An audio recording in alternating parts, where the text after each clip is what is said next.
When my father looked me in the eye that morning and said, "You've embarrassed the Navy." And me. Something inside me fractured so quietly it almost didn't make a sound. I'd spent my whole life chasing his approval, building my worth out of data, strategy, and sleepless nights, only to watch him hand my name to the prosecution like it meant nothing. They called me a traitor, he called me a disgrace, and as the courtroom doors closed behind me, I realized I wasn't just on trial for breaking protocol, I was on trial for daring to exist outside his shadow.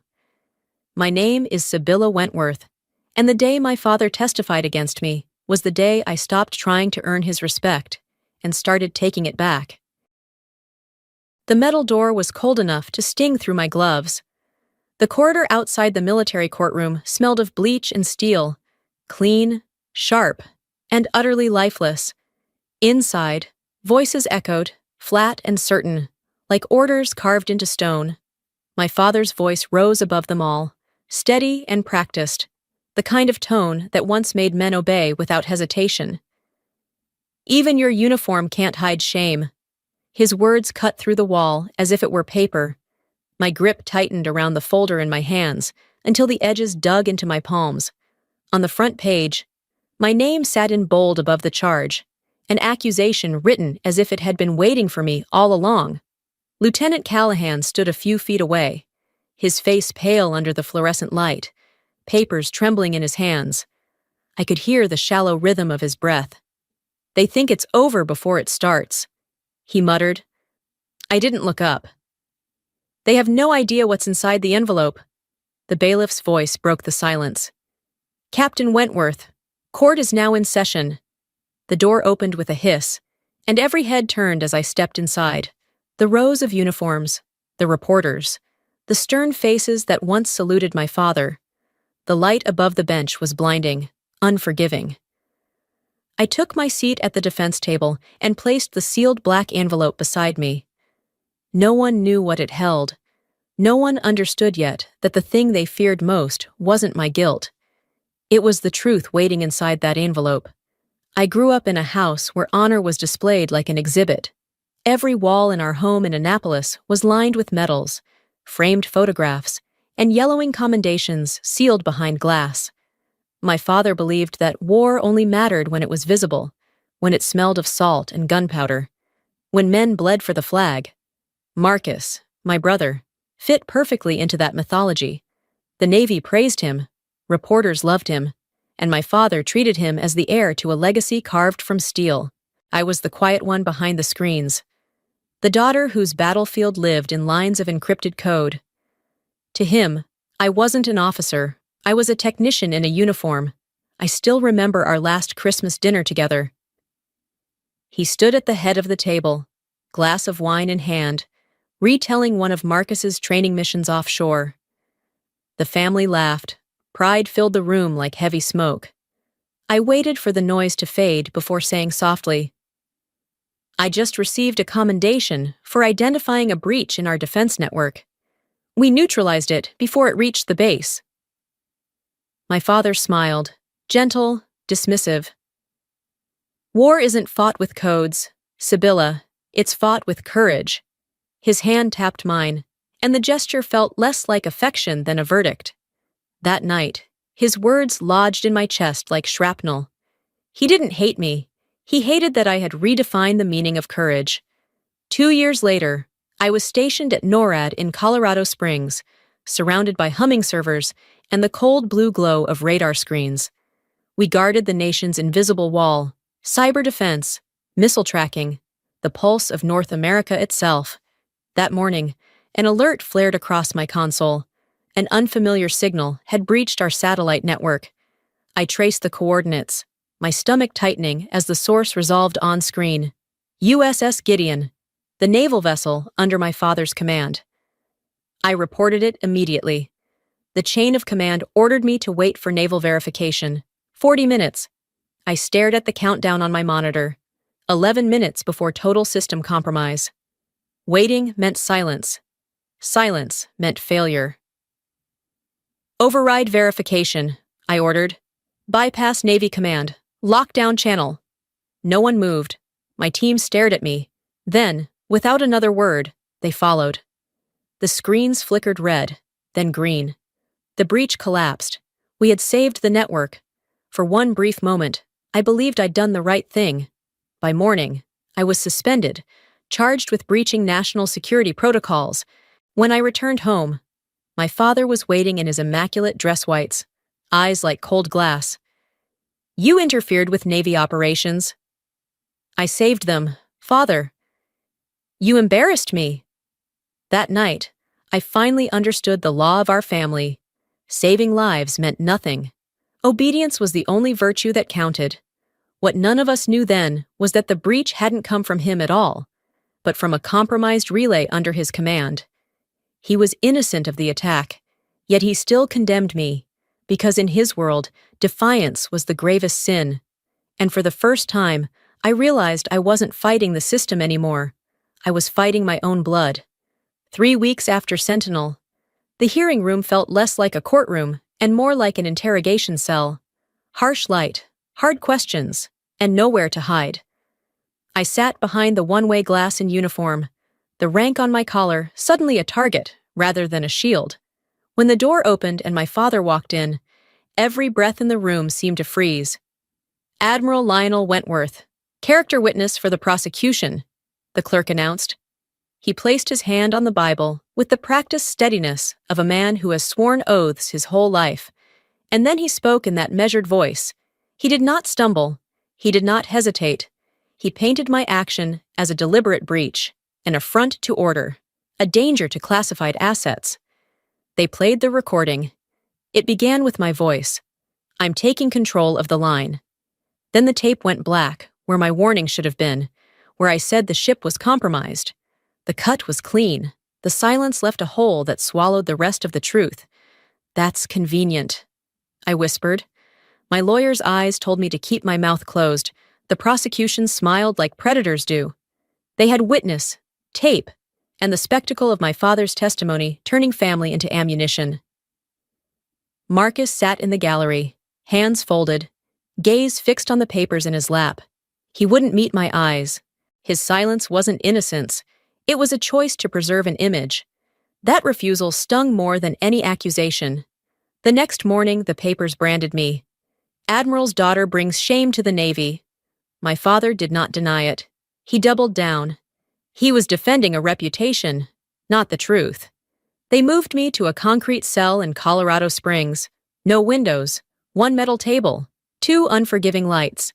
Time thinned into the hum of the HVAC and the soft scraping of boots in the corridor. 3 days passed with no visitors, no meaningful updates from my counsel.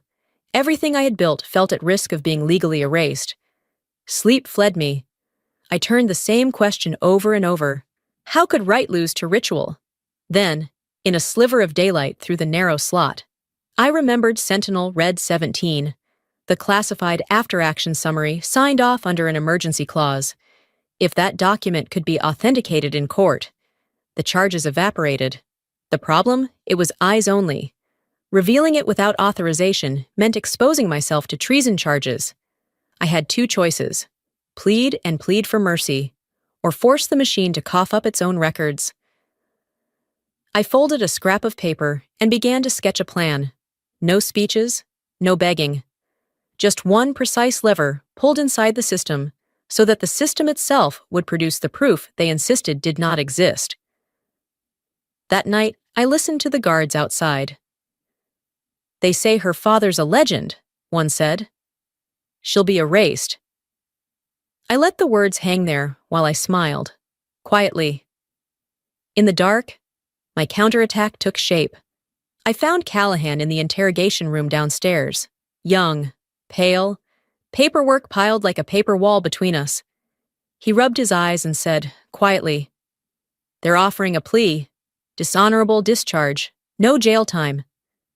"No," I said, flat and patient. "We won't fight the charges. We'll dismantle them." He blinked. I slid a sheet across the table and wrote one line. "In-camera review, DOD Regulation 5.4. He stammered. "That's a closed session procedure." I pushed the paper back. "File it. Don't ask who approved it." He filed it. He didn't know that asking for an in-camera review drags classified material into judicial scrutiny, forces the department itself to recheck the very file they'd been hiding. By filing, we set a gear turning inside a machine that prefers silence. 2 days later, the message came. Request accepted. Someone high up had signed. My chest unclenched. Only one person had that power. General Greaves had pulled the lever without fanfare. She didn't call me. She didn't need to. Her act said, clearly, she believed there was cause to look. Outside the base, the press screamed. A camera shoved toward my face. Did you hack your father's ship? I looked past the lens. I had no answer they deserved. That night, in the cell, I wrote in my notebook, they built their empire on ceremony. I'll dismantle it with silence. Then a guard handed me a small black envelope stamped with NORAD. Inside was an order. Red 17 transferred to restricted judicial file. It had reached the judge. For the first time in months, I breathed without flinching. The tide had begun to turn. They called me into a small room the night before the trial. My father sat waiting in his dress whites. He didn't meet my eyes when he said, I never wanted it to come to this. Then why did you make it? I asked. You embarrassed the Navy. You embarrassed me. I saved lives. You disobeyed. He offered a bargain, plead guilty. He would try to spare me the worst of the fallout. I can save what's left of your name. I looked at him and said, my name doesn't need saving. The truth will. He stood, adjusted his cap, and left. When the guard set another black envelope on the table, I recognized the red seal. Top secret, NORAD Red 17. Inside was a one-page after-action summary, signed by General Greaves. The final line crushed the prosecution before they could speak. Captain Sibylla Wentworth acted under emergency directive with full authorization. I smiled, whispered. It arrived. I didn't sleep that night. I sat against the cell wall and rehearsed nothing, because tomorrow the system would have to answer for itself. The military courtroom in Washington, D.C. gleamed under relentless lights. The air smelled of leather, metal, and disinfectant, a cold, sterile perfume of control. Every seat was filled, rows of uniforms, reporters, silent watchers waiting to see me break. Across from me sat my father in his immaculate white dress uniform, ribbons shining like small lies. What was about to happen wasn't justice. It was a public execution of honor. The prosecutor, a gray-haired man with a voice sharp enough to cut, began pacing. Captain Sibylla Wentworth willfully compromised Navy security. She defied the chain of command, endangering national assets. This isn't a matter of complexity. It's a matter of discipline. He stopped in front of me, pointing as if to pin me in place. She is a disgrace to the uniform her father once honored. The room drew a single, collective breath. Cameras clicked, pens scratched. My hand rested on the sealed black envelope beside me. I didn't flinch. I didn't blink. When his speech finally ended, the judge nodded. Defense, you may proceed. Callahan stood, his voice calm and almost reverent. Your Honor, the defense calls no witnesses. We submit one classified document for private review. A wave of noise rippled through the room. Objection! The prosecutor shouted. This is a stunt! The defense has rested. The judge's hand came down. Objection overruled. Submit the document. I rose, slid the envelope across the table. The red seal broke with a sound so sharp it sliced through the air. The judge read once, then again.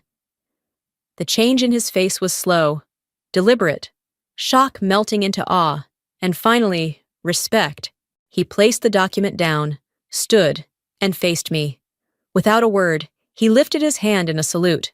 The room followed in reflex, every soldier rising to attention. My father stood too, his body obeying muscle memory before his mind caught up. When realization struck, he froze mid-salute, eyes wide, lips parting just slightly. For the first time in my life, my father looked small. The judge's voice was steel. All charges against Captain Wentworth are dismissed with extreme prejudice. Her actions were authorized under emergency directive, per Operation Sentinel. He turned toward the prosecutor, then my father. This court now enters a matter of perjury in a classified case. Silence consumed the room. No one moved. No one dared breathe. I didn't look away. I simply met my father's eyes. A calm, steady gaze, without anger, without triumph, only truth. When the judge stepped down and every uniformed man bowed his head, I remained seated, spine straight, eyes forward. I was no longer the accused. I was the reckoning. The news spread through the Pentagon before the ink on the verdict had even dried. A secret trial. A public outcome. By morning, every major outlet carried the headline. Court overturns verdict in Admiral's daughter case.